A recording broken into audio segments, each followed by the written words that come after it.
Radio Espace Guinée. Les grandes gueules prônent un journalisme de construction démocratique au service de l'intérêt public. Les GG défendent la démocratie. Et la démocratie, c'est aussi des contre-pouvoirs. Nous bousculons un certain journalisme de gouvernement, un journalisme de cour, un journalisme qui est dans la révérence avec le pouvoir. Bienvenue chez vous, les GG sur Espace. Nous sommes la Guinée, nous sommes à l'Infomédia, cette diversité qui fait le pays, qui fait la beauté. C'est un plaisir de vous retrouver, vous l'aurez compris, le premier coup n'est pas forcément un coup de maître. Et puis s'est installé déjà dans notre studio, Souleymane Condé, certains d'entre vous l'ont aperçu certainement pour la première fois sur les réseaux sociaux. Position tranchée, homme de conviction en apparence, on verra ce qu'il en est. Il a accepté d'être dans notre studio. Souleymane Condé, bonjour. Bonjour M. Tamba. Vous pouvez vous rapprocher un peu du micro, voilà. Bonjour Souleymane. Bonjour M. Tamba et bonjour à l'équipe du matin et bonjour à vos millions d'auditeurs. Merci pour l'opportunité. Merci de nous avoir choisis pour parler de votre mouvement, la diversité républicaine de Guinée. C'est quoi? La diversité républicaine de Guinée est un mouvement politique né à la suite de plusieurs constats douloureux. Donc, entre autres, la déliquescence de l'État, les incessantes révoltes face à la désillusion de l'écrasante majorité du peuple de Guinée, due à la gestion désastreuse de notre pays par les régimes successifs, le désamour de la patrie, le manque de conviction des intellectuels, guidés par la cupidité et l'intérêt personnel. Vous comprenez un paysage politique fortement marqué par la corruption, où on met l'argent sur table pour acheter des gens, et manque de conviction des politiciens. J'ai l'impression d'entendre un imam qui va entrer en politique. C'est fortement moral ce que vous dites. Oui, parce que ce pays n'a plus de valeur. Ce pays, les valeurs sont inversées. Tant qu'on ne ramène pas les valeurs humaines dans ce pays, les valeurs républicaines dans ce pays, allez-y faire des grandes études dans les grandes universités du monde, ça n'ira nulle part. Parce que ce pays a été toujours géré. Nous avons des potentialités dans ce pays. Nous avons des hommes compétents dans ce pays. Mais dès qu'on leur confie un projet à faire, ils n'exécutent pas à 60% le projet. Pourtant, et quand le projet n'est pas exécuté, c'est le pays qui en souffre, c'est la population qui en souffre. Donc, il faut que les Guinéens, y compris moi, quand on me confie un travail à faire, que je sache que je suis devant mon histoire et devant le destin. Et que quand j'échoue dans ce travail, je fais échouer la Guinée et des milliers. Parfait. Alors, vous avez décidé de créer ce mouvement, peut-être pour changer la donne par rapport à tout ce que vous venez de dénoncer. Comment vous allez vous y prendre? Comment vous pouvez changer les choses? La méthode est très simple. Nous n'allons pas réinventer la roue. Et nous avons observé le climat politique. Et nous allons procéder par les méthodes les plus simples. Il faut parler à la population. Il faut former la population. L'éducation citoyenne. Nous allons dans les 124 quartiers de Conakry. C'est pour cela que nous avons dit, nous ne nous intéressons pas aux élections. Les élections ne sont pas la solution de la Guinée. Nous n'accompagnerons personne. Les élections ne sont pas la solution de la Guinée. Et nous allons... C'est quoi la solution de la Guinée, Souleymane? J'en viens. Et nous allons, dans un premier temps, aller dans les 124 quartiers de Conakry, dire à la population, si vous continuez à recevoir l'argent des politiciens, vous hypothéquez votre avenir. Et nous allons mettre des modules de formation de la citoyenneté en place, parce que nous allons faire un travail de fond. Sans ce travail de fond, sans un réveil de conscience dans ce pays, ça ne sert à rien d'aller dire des grands projets. Tout le monde peut créer un projet Société pour une nation. On peut s'asseoir sur Internet. Vous allez former toute la Guinée? Voir. Nous allons essayer de faire le maximum dont nous pouvons, parce que nous avons un projet à long terme. Donc, nous sommes prêts à aller au fond, dans les quartiers, dans les communes pour former les gens. Antoine Kourma. Je comprends que Souleymane a assez duré à l'étranger et apparemment il y a certaines réalités du pays qui lui échappent. Est-ce que vous connaissez bien les Guinéens, Souleymane? Je connais les Guinéens parce que je me suis associé aux Guinéens depuis 2017 en formant le mouvement Nom du Peuple pour lutter contre le troisième mandat. Et je connais un peu combien de fois la lâcheté sont les normes ici. D'accord. Parce je connais combien de fois ici la trahison et la jalousie inutile. Quand vous formez un mouvement pour atteindre un objectif, vous n'arrivez même pas au milieu, ils commencent à te combattre, je connais tout ça. Mais il faut remédier. On ne peut pas s'asseoir et dire qu'ils sont mauvais, qu'on ne peut pas remédier. Il faut se mettre dans la danse il faut réveiller les gens, il faut aider les Guinéens à comprendre la réalité. La question, je vous la pose, c'est par rapport à la façon dont vous allez vous y prendre pour arriver à vos fins. D'abord, je veux savoir, vous avez soutenu Alpha Condé, oui ou non, à sa prise de fonction? Jamais. Le parti auquel j'appartenais, le FUDEC, j'ai voté pour le FUDEC en premier tour. Au deuxième tour, le président du FUDEC, il existe. Je lui ai dit que moi, je ne voterai ni pour Alpha, ni pour Daleng. Et donc, je m'en vais aux États-Unis. C'était ma décision finale. Avec ce retour au pays, on constate que vous voulez conscientiser les Guinéens, alors que déjà il y a eu des mouvements avant vous qui ont tenté de le faire. Je vais citer le FNDC, qui par tous les moyens a tenté de dire aux Guinéens qu'il y a une constitution sur laquelle il ne fallait pas voter. Il n'y a pas de moyen qui n'a pas été utilisé. Le Guinéen, ou beaucoup de Guinéens, ont semblé ne pas être sensibles à cela. La preuve a été qu'hier et avant-hier, des sages du Fouta, de la Basse-Côte, ont été assez couturiers pour dire que tout ce que le FNDC a fait, ils n'ont pas entendu ça. Comment est-ce que vous comptez faire pour dire aux Guinéens qu'ils peuvent prendre conscience avec vous et qu'un changement est possible en Guinée? Antoine, ce que vous dites là, c'est une réalité. C'est ça le vrai Guinéen. Mais il n'est pas impossible de changer la mentalité. Moi, je suis activiste depuis 4 ans. Je reçois des messages des communicants, de l'opposition de la mouvance. Et je sais ce qu'ils me disent là-bas. Les gens ont envie de changement. Ils ont envie que ça change. Mais ils sont tenus par la pauvreté. Ils sont tenus de vivre au quotidien. Et ça, nous le comprenons. Mais avec le temps, en éduquant les gens de façon citoyenne, ça viendra avec le temps. Mais vous savez, quand quelqu'un a faim, son ventre devient son cerveau. Justement. J'imaginais tout à l'heure ce que je voudrais lui dire. En fait, il y a un système qui s'est instauré depuis l'indépendance. C'est pas vous avez commencé il y a 4 ans. Combien de temps il vous faudra pour que ça change? Pourtant, les Guinéens ont besoin que ça change. Depuis l'indépendance, ça ne change pas. Nous vivons toujours la même chose, la corruption. On est toujours en tête, la liberté d'expression. On est toujours les derniers. En fait, comment vous allez quelle est la spécificité que vous allez utiliser pour toucher les Guinéens, pour les amener à comprendre qu'il faut vraiment que ça change? Et Moussaïro fait bien de poser cette question parce que votre approche s'inscrit dans la durée. C'est un travail sur les mentalités. Combien de temps les Guinéens vont-ils attendre pour récolter de ce fruit de formation de grande envergure que vous proposez aux Guinéens? Vous savez, quand on se lance dans un combat de telle envergure, on n'attend pas un résultat à court terme ou s'il faut à moyen terme. Oui, mais c'est sur combien de temps, par exemple, vous, dans votre entendement? Il faut sensibiliser le temps que ça prendra. Il faut aller permettre à la nouvelle génération qui viendra après nous, même si nous n'en bénéficions pas, qu'eux ils sachent qu'il y a eu des hommes qui avaient de la valeur. Oui. Je crois sincèrement que ce travail, ça ne va pas être pour vous. Vous allez certainement le faire. Sûr. Allez-y, Jacques Léola. Il y a quand même une question parce que vous avez en face le pouvoir actuel qui veut renouveler son mandat. Et il y a également des partis politiques qui sont dans l'opposition qui veulent conquérir le même pouvoir. Alors, lorsque vous dites changement de mentalité, je suppose que ce n'est pas seulement pour maintenant et que ce n'est pas seulement contre Alpha Condé, c'est pour une certaine classe politique.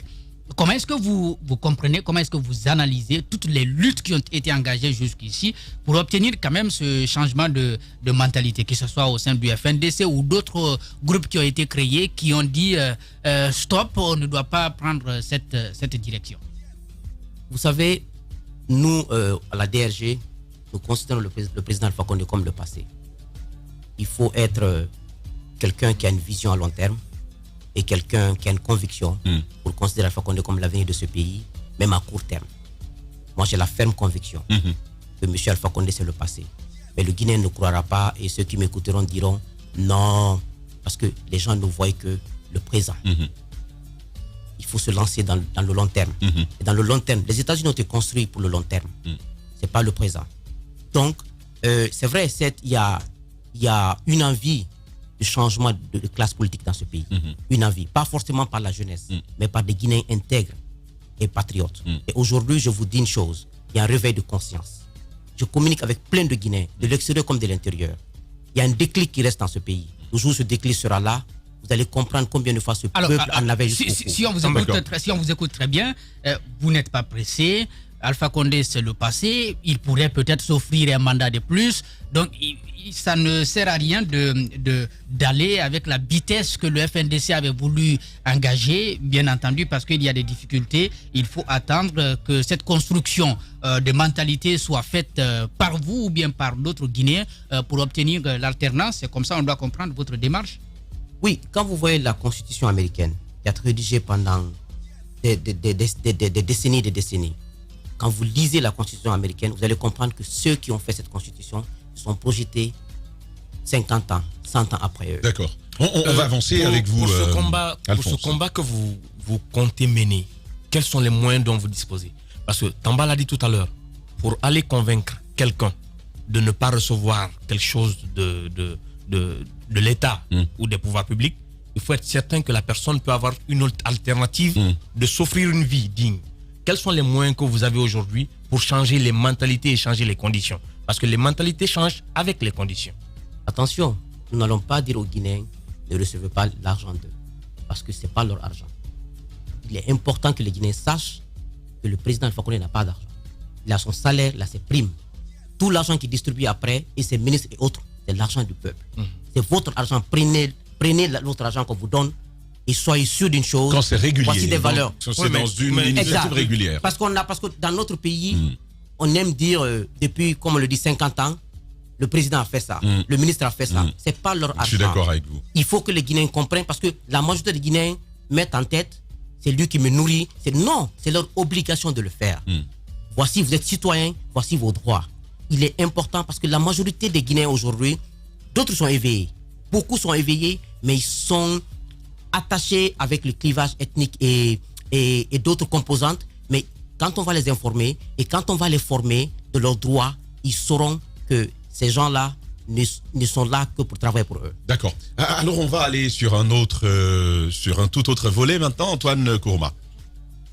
Tout autre volet, c'est bien sûr ces mouvements dans lesquels on a vu Suleiman Condé. Moi personnellement, je l'ai connu lorsqu'il représentait le FNDC ailleurs, et il était assez farouche dans son combat lorsqu'il décriait les conditions de vie des Guinéens, le changement qu'il souhaitait.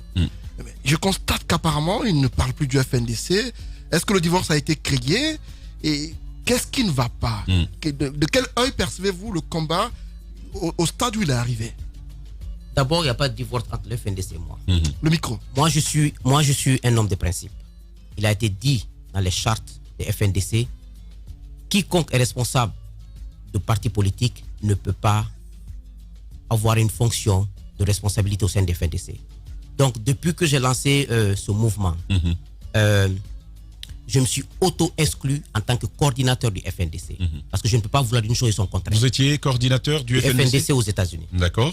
Je me suis auto-exclu de la fonction de coordinateur du FNDC aux États-Unis. Parce que je ne peux pas vouloir d'une chose et son contraire. Mais où était le besoin d'aller à un mouvement politique en sachant que le FNDC continue son combat et qu'une telle démarche vous exclurait de facto des instances de décision du FNDC? Surtout que votre vision pouvait être prise en compte par le FNDC. C'est le choix que j'ai fait. La vie, on fait des choix. Je vais prendre mon propre chemin et je vais faire mon propre choix. Et le combat citoyen du FNDC, je serai toujours partie prenante. Mais je prends ma direction parce que je veux l'assumer comme ça. Vous serez partie prenante. Allez-y, vous n'êtes plus du FNDC, vous avez créé ce mouvement que vous dites politique, n'est-ce pas? Le mouvement est politique. Est-ce qu'il faut s'attendre à ce que un jour vous vous lanciez, par exemple, que vous soyez candidat à une élection, même si ce n'est pas maintenant? Bien sûr, l'objectif, on dit mouvement politique. L'objectif, c'est d'être candidat dans les élections dans 4 ans, 5 ans. 4 ans. C'est l'objectif, bien sûr. D'accord. Disons, je trouve ça très clair. Mais il y a l'autre question qui n'a pas été répondue. Votre regard sur la façon dont le combat a été mené et le bilan que vous faites. Est-ce qu'aujourd'hui, au regard de tout ce que vous avez fait, vous pensez que le FNDC a pu atteindre l'objectif escompté par rapport à tout ce qu'on s'est assigné comme mission au départ? Le FNDC, l'objectif, c'était d'empêcher le président Alpha Condé de changer la constitution et de s'offrir un 3e mandat. En clair, l'objectif n'a pas été atteint, mais les progrès sont considérables. Et vu même les combats que nous avons menés à l'extérieur, à l'international, à Bruxelles, aux États-Unis, c'est considérable. Et les Guinéens se sont beaucoup mobilisés. Donc, le FNDC est encouragé et c'est un combat qui doit compter. Un combat citoyen n'a pas de fin. Mais avec le retrait des politiques, comment voyez-vous la survie de ce mouvement avec la société civile et les autres? Est-ce que vous pensez qu'il peut encore... Il n'y a pas de retrait parce qu'il y a des politiques qui restent là-bas. C'est l'eau à Il n'y a quitter. que 3 partis politiques qui ont décidé d'aller aux élections. Non des moindres. En effet, Oui, en des termes de grands partis, mobilisation, L'UFDG, le l'UFDG, PADES, c'est pas n'importe quoi. le RGD. Oui, mais la population doit décider. C'est un combat citoyen FNDC. Aller avec les politiques, les 3 partis politiques qui sont allés aux élections et continuer leur combat au niveau des FNDC. La population a le choix libre de le faire. Et je pense que cette population est assez mûre de distinguer les deux. Votre dernier mot, mon cher Souleymane Keïta, Condé, pardon, et l'autre c'est du RPG. Souleymane Condé, ça va porter sur un regard global, général, sur la gouvernance Condé et puis cette volonté de se maintenir du professeur Alpha Condé. Vous avez une caméra là, vous pouvez y aller. Mes chers compatriotes, notre pays, la Guinée, est confronté à un grand problème de gouvernance. Ce problème de gouvernance, à tous les niveaux et dans tous les domaines, a obscurci notre avenir et a anéanti l'espoir de l'écrasante majorité du peuple guinéen. Mais tout n'est pas perdu. Il suffit qu'on ait une vision commune, une vision globale et la détermination pour mettre nos valeurs en avant. Il faut que nous nous relevons pour chasser l'ethnocentrisme dans ce pays. Il faut que l'injustice soit bannie dans ce pays. Il faut que chaque Guinéen puisse prendre sa responsabilité pour dire chaque fois que je fais du tort à ce pays, chaque fois que je détourne de l'argent public, je fais du tort à ma génération et à la génération de mes enfants. Donc, le président Alpha Condé a échoué au deux niveaux. Le fait qu'il n'a pas été rigoureux dans la gestion, il n'a jamais fait l'audit, et le fait qu'il a passé sa vie à mettre des stratégies en place pour conserver son pouvoir, non pour gérer le pouvoir. Ça lui a coûté cher. Est-ce qu'il a peut-être poussé à vouloir aller au-delà? Mais c'est un mauvais choix. Parce que nous sommes battus contre la junte au pouvoir. C'est grâce à nous que le capitaine Dadis ne s'est pas éternisé au pouvoir. On ne peut pas chasser le capitaine Dadis et la junte au pouvoir et accepter qu'un civil qui vienne après ce combat s'éternise au pouvoir. Donc, accepter le 3e mandat d'Alpha Condé, c'est tuer la démocratie en Guinée. Parce qu'un prochain Guinéen qui viendra, les Guinéens diront ce que a fait président sa vie, Conté l'a fait, Alpha l'a fait, nous allons le faire. Et ça, on est parti pour de bon. Accepter un 3e mandat du professeur Alpha Condé, c'est tuer la démocratie en Guinée. Les mots de Souleymane Condé, président du mouvement La Diversité Républicaine de Guinée. Il était notre invité de ce matin. Vous, de votre côté, réagissez. Comment l'avez-vous trouvé? Quelle opinion vous en faites? Votre avis, vos préoccupations seront prises en compte dans la 2e partie de cette émission. C'est au 657 39 13 13 ou sur Twitter au hashtag #GG. Et on se retrouve dans seulement maintenant 10 minutes. Longtemps, j'ai cherché d'où provenait cette force. Cette force qui nous pousse à rentrer dans l'arène. À balayer d'un revers la pression qui nous submerge. Une détermination de fer dans un gant de velours. Écoutez, motiver, recadrer, ajuster sans cesse les moindres détails, les petits riens qui transforment les rêves en exploits. Pour certains, cette force vient d'en haut. Pour d'autres, elle vient de l'intérieur. C'est ce qui nous rassemble, ce langage qui nous unit, ce qui nous permet d'amener une équipe vers le succès, sous les applaudissements de nos fans. J'ai longtemps cherché d'où provenait cette force, et la réponse est une évidence. Adafo Média, l'excellence, la perfection, la précision, la référence de la sous-région. Adafo Média, le futur, vivons-le ensemble.